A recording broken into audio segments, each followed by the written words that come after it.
Je vous donnerai l'exemple du chômage. L'on pourrait vous dire que le président en exercice est responsable de la situation du chômage au Congo.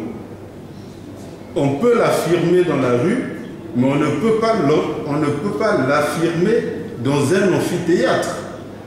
Parce que lorsque vous vous retrouvez dans un amphithéâtre universitaire, les questions deviennent scientifiques. Donc on va toucher la réalité des choses.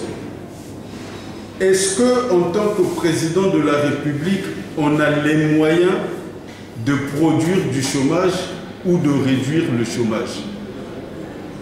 On a certainement une certaine capacité d'action. Mais il y a une part du chômage qui tient fondamentalement de la structure de l'économie. Quand vous avez une économie comme la nôtre, dans laquelle vous avez un système monétaire et bancaire qui fait que l'accès au crédit est difficile pour la quasi-totalité des Congolais. Que ce soit le crédit de consommation ou le crédit d'investissement, l'accès de crédit est difficile pour la quasi-totalité des Congolais. Pourquoi l'accès il y a d'abord les conditions d'accès elles-mêmes, mais en même temps, il y a le fait que nous avons très peu de banques dans notre pays. Donc il n'y a pas de concurrence, ce qui fait que les conditions d'accès au crédit restent presque immuables. Pourquoi nous n'avons pas assez de banques? Parce que le capital exigible pour ouvrir une banque est de 10 milliards de francs CFA en zone CEMAC. Le capital pour ouvrir une banque en zone CEMAC est de 10 milliards de francs CFA. Pour que vous puissiez avoir conscience de la situation, en monnaie locale, aux États-Unis, pour ouvrir une banque, il faut 5 millions de dollars. Au Canada, pour ouvrir une banque en monnaie locale, il faut 5 millions de dollars.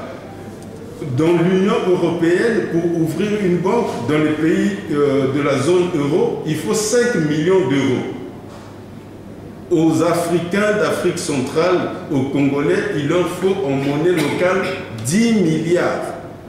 Donc, entre 5 millions de la monnaie locale et 10 milliards de la monnaie locale, vous voyez qu'il y a un grand problème. Et qui a la possibilité de faire que le capital exigible pour l'ouverture d'une banque puisse baisser? Ce n'est pas une décision nationale, c'est une décision communautaire de la CEMAC. Et les mécanismes de la CEMAC sont relativement complexes, on peut en discuter longuement. Lorsque vous êtes dans un pays où par système, vous ne pouvez pas avoir des banques, parce que vous avez un peuple, il y a 50 ou 60 ans, notre pays était composé de pêcheurs, de chasseurs, d'agriculteurs. Donc 60 ans plus tard, vous attendre à ce que quelqu'un qui a travaillé régulièrement puisse avoir 10 milliards pour ouvrir une banque, c'est irréaliste. Et c'est pour cette raison qu'il n'y a pas de Congolais qui ont des banques. C'est parce que la condition est impossible. Si vous n'avez pas de crédit pour financer vos projets, vous ne pouvez pas créer des entreprises. Par conséquent, vous ne pouvez pas créer des emplois. Donc, dans notre pays, le système bancaire et monétaire est une machine qui produit le chômage. Si vous prenez un peuple pendant 50 ans, il n'a pas accès au crédit, il ne peut pas financer des projets, vous ne pouvez pas être surpris des décennies plus tard de vous retrouver avec une masse écrasante de chômeurs. Et là-dessus, en toute conscience que quelqu'un puisse attribuer cela au président de la République, il agirait de mauvaise foi. Parce que cette fois, la cause est structurelle. La cause se trouve dans notre système économique et monétaire, dans notre système monétaire et bancaire si vous voulez, mais la cause se trouve ailleurs. Vous changerez de président de la République autant de fois que vous voudrez, le chômage au Congo va continuer à grossir tant et aussi longtemps que nous serons dans le système monétaire et bancaire actuel. Donc ce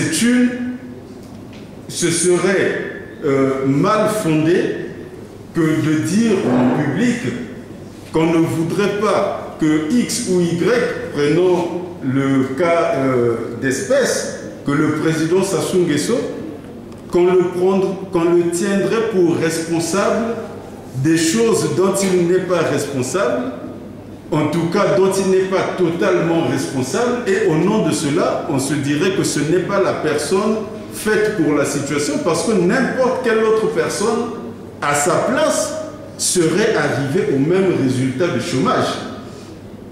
Les présidents de la République, dans la situation économique de notre pays, n'ont qu'une capacité marginale d'agir sur le chômage. Tant et aussi longtemps qu'il n'y a pas une action, tant et aussi longtemps que nous ne démystifions pas la banque est